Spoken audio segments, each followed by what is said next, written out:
You know who Ray Lewis is? It rings a bell, but One of the greatest inside linebackers of all time, if not the best. He played with the Ravens. Mm-hmm. As Ray Lewis once said, I'm pissed off for greatness. Pissed off for greatness. Mm-hmm. I like that. All right. Fire away.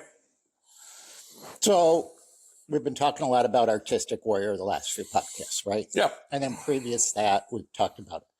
So, I mean, as a jumping off point, I think we'll expand on it, but what is the Artistic Warrior mindset? I think it's a constant wrestling with God.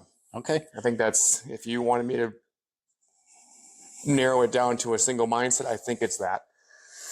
Because he's constantly at war with himself, because he knows... the Artistic Warrior. Okay. He knows that he has incredible potential for creation. He can create things, whether it's his own business or a book or a piece that's going to hang at the Met Gala, whatever the case may be. But he also has a responsibility to provide for his family, and even at a more transcendent level, submit to the will of God. And when I was really wrestling with all of this, I remember I was sitting in a tree stand. It was I can't remember, David, if it was the winter of 23 or 24. I think it was 23. And John 15:5 came to me. And what Jesus says is basically, I am the vine and you are the branch. Whoever remains in me and I in him. It's like, so I say all that to say that if he is the vine and we are the branch, he's going to take us to where we want to go and how we want to grow, but it's in his timing because he is the vine and we are the branch, not the other way around. And so for the creative, capable Christian man, i.e. what I call an artistic warrior, that's really one of the biggest challenges to overcome is God's timing, because you've got greatness in you and you want to create things and you want to give your gift to the world, whether that's speaking, writing, painting, whatever the case may be. But at the same time, you've got to do it in his timing, and you've got to follow the call that he has for your life. And I think that's where sort of the warrior aspect comes into it, integrating with the artistic. Okay. So I wrote down, I've read your book. We've had lots and lots of conversations, right? Mm-hmm. And so without knowing your mindset, an artistic warrior, I just put that on a piece of paper. Yeah. And I'm like, okay, David, you define artistic warrior. Just write a bunch of thoughts down, okay? Yeah. And then, so I wrote a bunch of thoughts down, then tried to compose them into a paragraph or two. And I want your thoughts on it, on what I thought when I first heard artistic warrior. Yeah. Okay. So I wrote, an artistic warrior is a man who fights for his life with purpose and discipline, while honoring his creativity and values. He doesn't chase success at the cost of what matters most: faith, family, integrity, or growth. An artistic warrior wins without losing himself. I would agree. And I think that the sentence before that, what did you say? Chasing success without... He doesn't chase success at the cost of what matters most. Yeah, I think that's where I was for a lot of my previous life before I gave my life to him. And now that I've gotten on the other side of that, I think it's somewhat shifted, ironically, in that sense, because God is blessing me with abundance and success. But now it's kind of like, well, Lord... But you're not chasing it. No, yeah, but it's also sort of like, but Lord, this is actually what I want, over here, right? And so that's Yeah, I'm not chasing. So that's the struggle. That's the struggle. That's the struggle. wrestling part that I was talking about. It's like I really want to do more of this. And if you're listening, I'm pointing to my book. I really want to do more of this, but you keep blessing me in this area over here. Right. It's like, okay, this is obviously the will that you want for my life, because over here, all the success and abundance of blessing, these are just happening somewhat easily, way easier than it is to write one of these. Right. And you want to write more books. I want to write more books. You want to. I want that to be my full-time thing. Yeah. You want to fertilize the creative side of the warrior. Mm-hmm. You want to fertilize the artistic side. Yeah. What's the saying? It's better to be a warrior in a garden than a gardener in a war. Yeah. Yeah. I very much want to be the former. Right. Mm-hmm. But that's your struggle. That's my struggle. So is that the coaching then that you would give to men,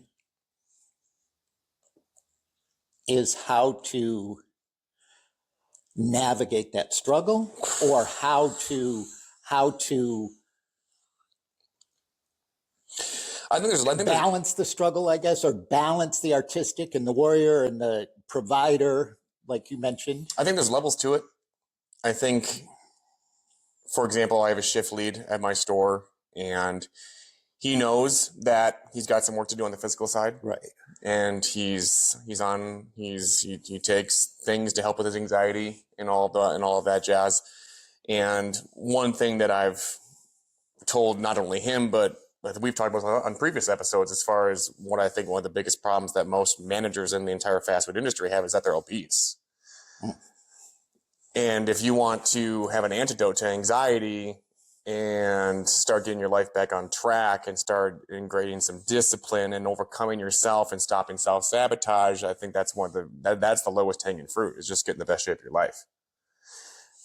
That's maybe one level to it. Mm-hmm. Now, if somebody who's in good shape and they're more the prototypical artistic warrior, they're creative and they're capable physically, and they're kind of at war with themselves, as we're talking about right now, then yeah, I feel more than confident and competent to coach them as far as how to navigate the nuances between those two things. Okay. Absolutely. I got stories coming out the wazoo about that with myself. So I've said this to you a lot. Guard your heart, mm-hmm. Right? Mm-hmm. So how does the artistic warrior honor both the creative side and the value side?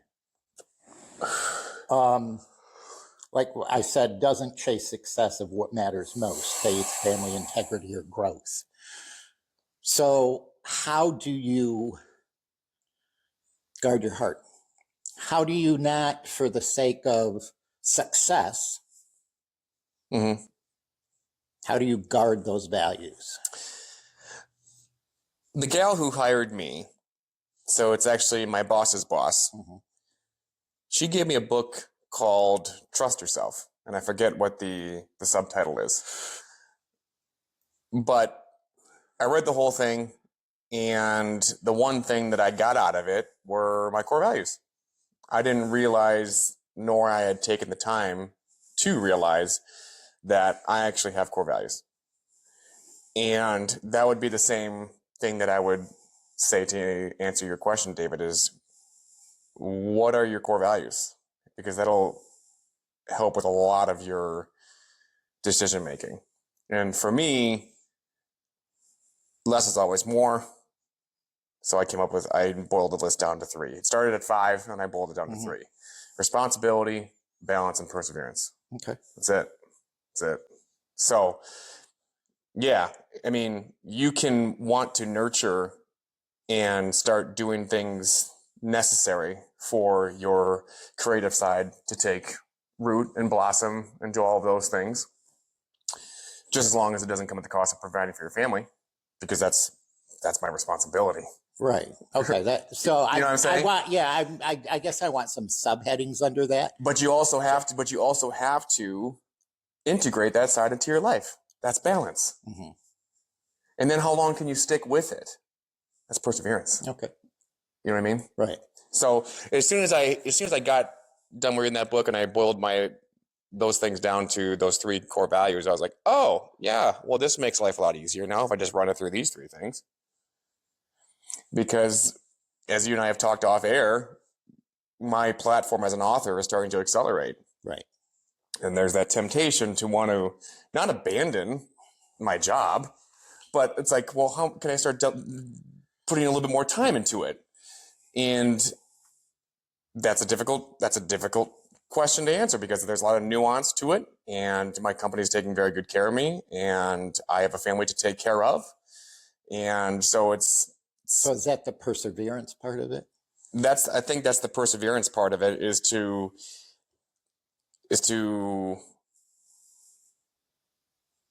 run your race. Doesn't mean you might not get there tomorrow, but as long as you run your race, I think that you'll be just fine. The example that I talk about in the book, and the story that I share time and time again, is when I was probably in my best 400-meter shape that I'd ever been in, which was in February of 2023. And I was about halfway through the race, and it was me and this young kid from Hope College. We were tied neck and neck. And as we came around the final turn, and towards the end of the 400, we're right in front of the stands of the indoor Grand Valley, so the crowd just erupts because it's me and this one kid right here towards the end. And as soon as I hear them, right, focusing on the external, I put the hammer down way too early. There's talking about nuance. We've said that word a few times on this show. There's a part in the 400 meter that's called the kick, and there's nuance to it because it's unique for every individual, i.e. running your race. Well, I probably kicked it 20, maybe even 15 meters too early. And because of that, I didn't win the race. I took 3rd because I stopped running my race. Right? I started racing against that kid and started focusing on all of the praise and adoration of the crowd, right? Rather than just having the steadfastness and the perseverance and stay disciplined to do what I was doing. And then I probably could have won. I know I would have. So I say all that to say that's where I'm at in my life. And if you're an artistic, capable, creative guy, and you have this thing, whether it's, like I said, painting, podcasting, architecture, whatever it is. Can the creative be business? Okay. Well, yeah. Okay. Yeah, I think so. I mean, you talk a lot about what the stereotypical creative stuff is, and I think there are creative aspects that people don't realize necessarily that's your creative bent. So it's like, I'm a musician, I'm an author, I'm a writer, I'm a painter, I'm a singer, those are all the stereotypical things that you can tie to the artistic. I'm thinking about some of the non-stereotypical things. I'm a leader in business. I am a great accountant. That it can also be artistic. Yes, and I think I'm a slow learner in some cases, especially when it comes to things that I typically don't want to do. And it seems that God is revealing that to me in the position that I'm in now, is He's allowing some of my giftedness and creativity to come out in my job. So, I mean, I think this will be my 3rd or 4th speech that I've given since in the time that I've been here, which is like 9 months. You have one coming up too, don't you? Yes. Yeah. Well, that's what I'm talking about. So I'm delivering a keynote to 42 AGMs in our region on March 16th. And if we just take the time to zoom out and stop and reflect, you have to wonder, okay, am I not using some of my creative side with the provisional? So is the balance and the responsibility sort of dovetailing? And I think you can only get there if you have the perseverance. Right. To see it through. Oh, yeah. I mean, I think, a lot of people look at the QSR industry or the restaurant industry, food industry in general, but I think you can apply it to other industries as well, as, it's very rote. Here's the formula. You make the sandwich this way, you make the taco this way, you do it like this, you do that, you do that, you do this, that the artistic person doesn't see that there may be outlets for them in that industry. Mm-hmm. Right. Yes. And there definitely are. There definitely are, because I just had a conversation with a gentleman last night who the circumstances were somewhat unfortunate because I had to issue him a write-up. But at the same time, this young man has a phenomenal attitude. And that was just one thing. And I told him, I said, like, this isn't some sort of ushering out process here when I'm issuing this to you. It's called a notice of discipline. It doesn't always have to be pejorative, right? I'm disciplining you because we see greatness in you. And the point that one of the best things that I love about you, so-and-so, is your attitude. And that's 90% of the gig. Right. Right? And so just keep showing up. Just, yes, we'll put this behind us, but no matter what you want to do, if you show up and you have a good attitude, then fast food can fast track your dreams if, right, you're responsible enough to just have that good attitude and then persevere through some hard things, because that's the thing that people always shun away from. I forget which general said it, but fatigue makes cowards of us all. Do you remember, was it Patton who said that? It could have been Patton. But it's like, yeah, it's going to be hard. That's why so few people do it. Duh.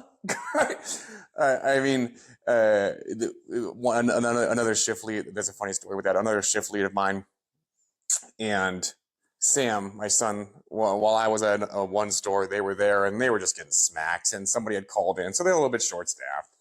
And then Tyler, one of my shift leads, looks at Sam and he said, "Hunter said it was going to be hard. It's going to be hard. It's going to be hard." Like, you know? So, but it's like, yeah, it is. But those times I think are fewer and farther between than everybody likes to paint them out to be, unless you just got terrible leadership. But now I'm getting tangential. Back to what were we even talking about? Perseverance. I said it was a jumping off point. Yeah. Yeah. So I think the tangential's okay. So you said, you talked a little bit about the perseverance side, the struggle side in that. And I mean, obviously our experiences come out of, a lot of our experiences come out of the QSR industry. I mean, in general, they do. It's a proving ground for personal development. But what would you, Did you hear what I just said? Yeah, it's a proving ground for personal development. But what challenges does the artistic warrior face the most? Navigating the nuance between duty and dreams. Expand and expound. Well, the secret that I talk about in my upcoming book, Please Dream Responsibly, is the title, is just that. I think there is an epidemic right now, especially with young men and even married men, because a lot of men these days, due to social media, instant gratification, victimhood mentality, are going through second adolescence in their 20s and becoming overgrown infants in their 30s. And their wives are having to take care of them. They're not partners with their wives. They're wives of their parents. Right. And it's disgusting. And I can only say it because I was that. We've talked about that. Yeah. I mean, we've talked about that a fair amount. And so the secret is, and I didn't realize this until I got into the fast food industry, is that when you chase your dreams instead of duty, you get neither. But when you chase your duty, your dreams chase you. So what's your duty? to lead. Define duty. Mine? But define duty broadly and define it macroly, and then you can bring it microly. Well, your family is your first ministry. Mm-hmm. Your family is your first ministry. Are you a partner to your wife? Are you providing for your family? We've talked about the umbrellas before. Right. And so there's always, for you who are listening, there's two umbrellas. And for a long time, my household was under a different kind of umbrella. So umbrella A is under Christ's covering. Christ, husband, wife, children. We were operating under Satan's umbrella for a while, which was Satan, wife, husband, children. Mm-hmm. When the wife is undermining the husband and father, that allows Satan direct access to the children. God's will is not fulfilled. And then when that hit you, I mean, I'm giving a teaser here for the new book. Disturbed. So when that hit you, the other man groaned hugely, correct? Mm-hmm. Mm-hmm. So that's a story that you talk about in the new book that's coming out, is the other man and the groaning. Mm-hmm. You know, that when I read that part, that hit me hard. Yep. So that would be, I guess, how you would define duty, is getting your house in order first. Mm-hmm. But that takes some time, because if your wife has been in charge for a while, she ain't just going to give it up. Why would she? Why would she trust you with your finances, your future, and your family? Why the hell would you do that? You got to prove yourself. Yeah, because you've messed it up. Yeah. And I think that one of the best proving grounds that we just talked about is fast food. So if you don't know what to do, if your house is out of order, get into fast food. Because if you got a good attitude and you want to get your house in order, you want to turn your life around, you can go from being a sandwich artist to a senior district manager in 17 months. Mm-hmm. And that's tomorrow. That's nothing. Right. Right. Yeah. It's a blink of an eye. Yeah. What, so you talked about the umbrella thing, but I quote the 2 new commandments that Jesus gave us in the New Testament. Love God with all your heart, your mind, and your soul, and love your neighbor as you would love yourself. So love your neighbor as yourself. Mm-hmm. Your closest neighbor. You know, I'm going to break this down a little bit, but the closest neighbor to you, obviously, is your wife. Mm-hmm. And then the next closest neighbor is your family. Mm-hmm. And then, you know, it expands out from there. So that, to me, is the umbrella, you know, that commandment is the umbrella scenario that you mentioned. Mm. Yeah. You know, so if I was loving my wife as Jesus commanded me to, then things would have looked a lot differently. Mm-hmm. We would have already had our house in order. Right. But I was effectively saying to her and to my family through my actions, not my words, that my dreams are more important than my duty. Mm-hmm. Yeah. One of the things that my grandsons and I are talking about a lot now is the fact that you're built different. Yeah, we're built different. Yeah, I say that all the time. But is 1 Corinthians 16, 13, and 14. You know that one? Mm-mm. So be watchful, stand firm in the faith, be strong, act like men. Mm. Let all you do be done in love. Mm. Hmm. You know, and I think that's an important thing, that men need to act like men. Yeah. Yeah. And there's nothing wrong with that. Nope. You know, I think that a lot of times in today's society, even pre today, you know, I grew up in the 70s, you know, I was married in the 80s. And it was very much you can have it all kind of mentality, especially for women. Mm-hmm. And this is not I'm the father of 2 daughters, the brother of 5 sisters, you know, the husband of 1 wife. So it's not a bashing women kind of thing at mm-hmm. all. But I do think that that is important. You know, the QSR industry has one of the highest rates of divorce of any industry. Mm. And I think that, back to your saying about the balance, is important in the QSR industry. Mm-hmm. Because it can consume you. Mm-hmm. Because what's great about the QSR industry is also what's bad about it. Memory of a goldfish. What do I mean by that? You can have a really crappy week the past Wednesday to Tuesday last week, but then you can turn it right back around the next. Mm-hmm. You can go from hitting nothing on your metrics 1 week and then hitting 100% green the next. And all of a sudden it's like, whoa, all right. Nice. Great job. And then if you go 0 the next, you're like, what the hell? What's going on? Mm-hmm. Right? You can have a great labor and food cost 1 week and then just tank the next week. What in the hell? Right? And that messes with you. Because it can really get you stuck in a performance mode and you're never off. Mm-hmm. Always on. Always on. So it's important, in the book that I'm writing, I talk a lot about rest. And it's important that leaders in the QSR industry know when to turn off. And if you can't turn off, then you become, like I said earlier, you become that statistic. You become that statistic, and your people start to see it, mm-hmm. and they start to feel it. We just got a trainee before we're actually a training store, which says a lot about my people and the work that they've done the short time we've been together. For us to have a trainee before we even have the training store title, that's insane. That doesn't happen. And our first lunch together with our new trainee, Hunter was a little intense. And so when I start seeing 7-minute cars and all these things happening, I start barking. And then 2 days ago, this past Thursday, I just brought all of them together. I said, this is not going to be like last Thursday. As you guys can probably see with everything that I got going on, you guys all know what I got going on in my life. My wife and I trying to have a baby, pro football. You guys know that my platform as an author is accelerating. And now we have Edward here, our trainee. Like, my life is stressful, and I'm sorry. You guys saw the worst of me. Mm-hmm. It's going to be different today. Crew on 2, 1, 2. That's a servant leader. What? Yeah, that's a servant leader. Oh, I mean, I just saw it as my duty to apologize to them. No, because that's humility and empathy.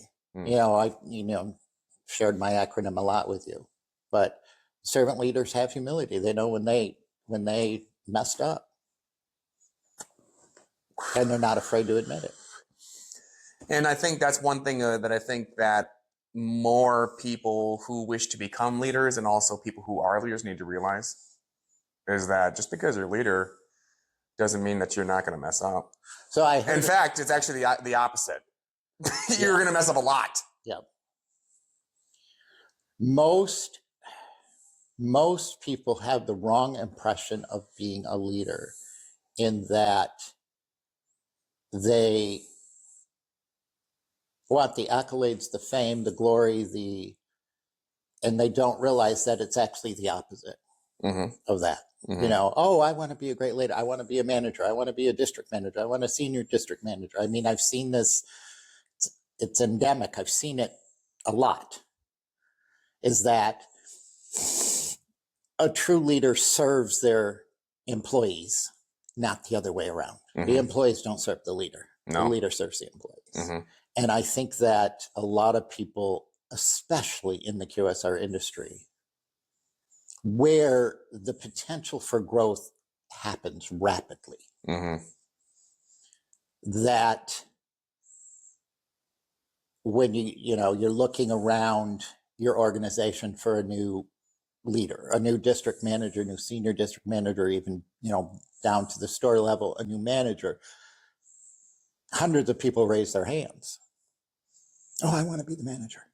I want to be the RGM. I want to be the district manager, the area coach, whatever, thinking that looking at it as the accolades and not looking at it like, okay, you now have 100 people to serve, 100 people that you're responsible for, not 100 people that are going to prop you up.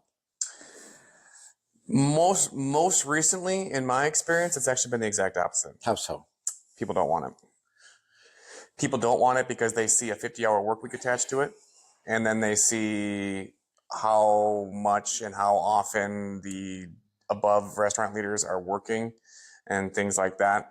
And we're coming to the same point. Right. It's just different ways of getting there. And the reason why I think that those people feel that way is because the people that they're looking at working all those hours, doing everything that they're doing, aren't actually leaders. They're not. They're managers. Yeah, they're doers. They're doers. They're managers. They're not leaders. A leader has to model. A leader has to model a strong work ethic, But a leader also has to model a strong rest ethic. Mm-hmm. And if all your people see is, Hunter putting in hundreds of hours, a month, a week, or whatever, and they don't see Hunter the turning off side of it, then yeah, I can see where they're turned off by it. Mm-hmm. And you're right. I mean, I think you're right in that they're not leaders, they're managers. Yeah. And there's a big difference between a manager and a leader, and organizations need both. Because if you have above restaurant leaders constantly working and they're never shutting it off, what they're actually advertising for everybody to see is one big fat lack of trust. Yeah, micromanaging. It's a euphemism for lack of trust. Right. You're not trusting people to get the job done, so you're doing it for them. Right. Micromanaging is a lack of trust. Yes. Mm-hmm. So that's we can talk a whole episode about that. But where were we going? All right, let me go back to my description of it. Is a man who fights for his life with purpose and discipline.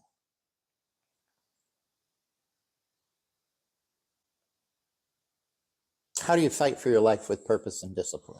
Well, you first have to know what your purpose is. And so you're saying the artistic warrior has to define their purpose. Well, for me, it's universal because that's what Jesus told us. Mm-hmm. Be and make. Be a disciple, make disciples. Mm-hmm. Done. That's the purpose. Right? That's your purpose. Okay? And again, I'm biased because this industry redeemed me, but what better outlet to do that than fast food? Where people are broke or broken. Mm-hmm. People live in neighborhoods called victimhood, and they don't even see what they're doing as a real job. Yeah. You know what I've said to that? Mm-hmm. If this isn't a real job, I don't have to pay you real dollars. Right. And if you play your cards right, you can really, really, I mean, it might be the title of my next book or a leadership book that I write at some point. Fast food can fast track your dreams. Mm-hmm. In many ways, I am living it, and sometimes I'm too stubborn to admit that. Yeah. I get to go on stage and speak to 42 AGMs and show them that where they're at right now is exactly where they are supposed to be, but also what they want to be. If I just give them some context and change the way that they're seeing things.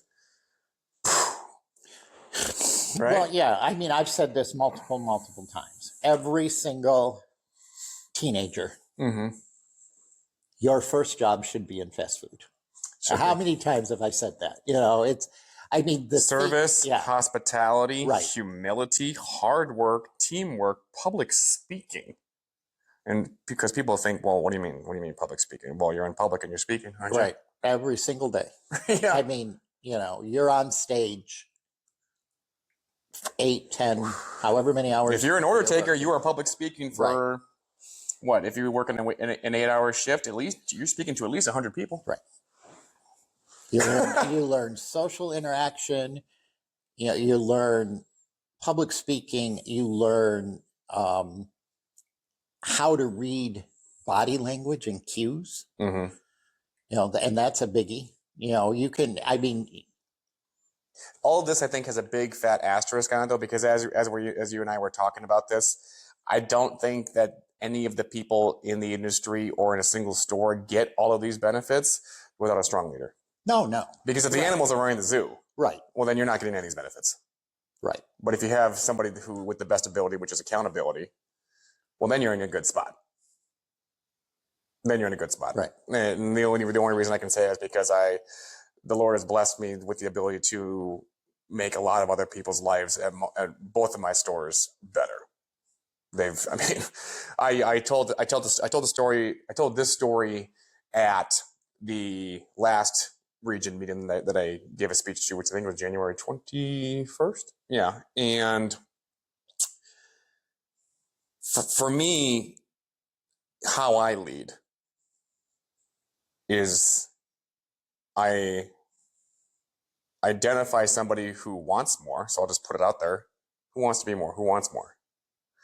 and they raise their hand, well, then I'm going to have a one-on-one with that person. Mhm. Okay, what is it that you want?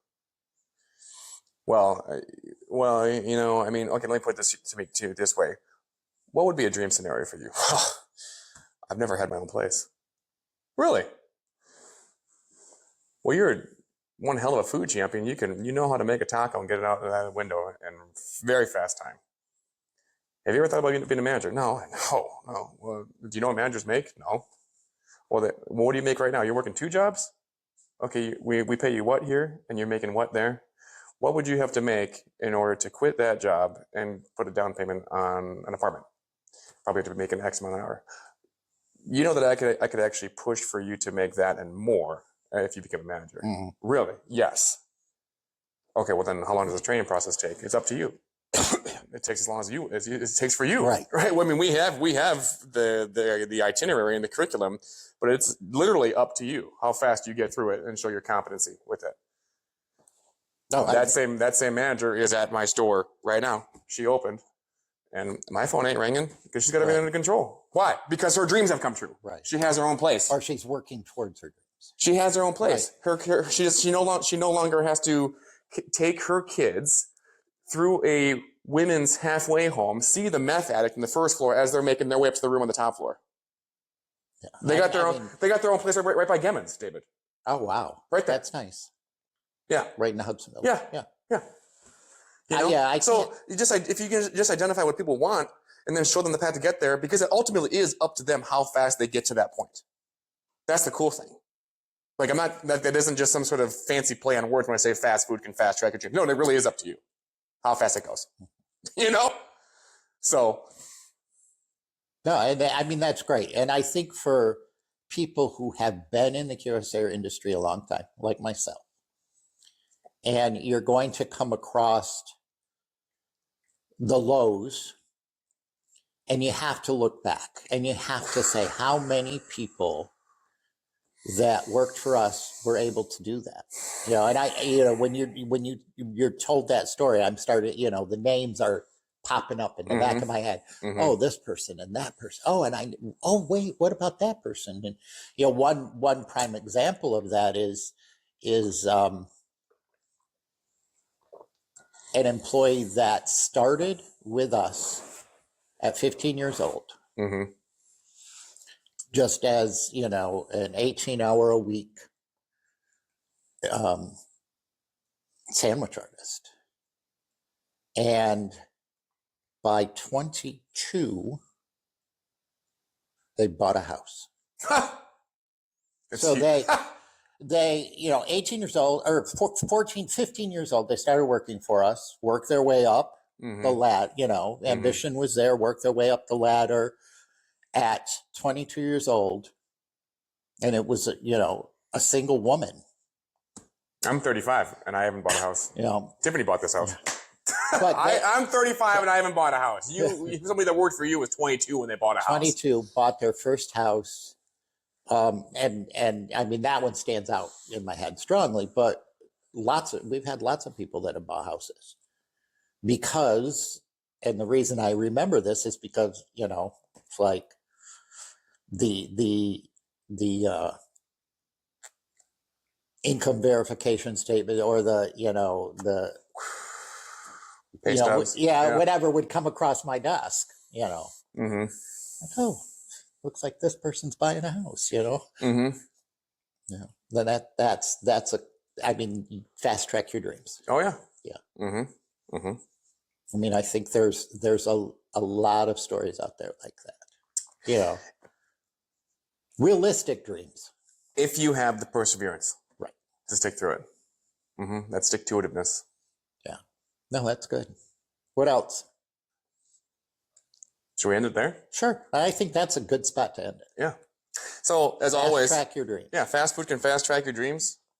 And if you're an artistic warrior, you know exactly what we were talking about, wrestling with the creative side, but also having to have the responsibility for the capable side of it. If you need any help with the nuance and navigating that, then talk to us. I'm probably most active on Facebook. He's most active on LinkedIn. Buy the book, The Way Out of Self-Sabotage into Self-Mastery. Stay in touch at huntersharneski.com or wherever you see clips of this. It's on Spotify, all that good stuff. 5-star ratings only. 5-star ratings only. And we'll talk to you guys next time.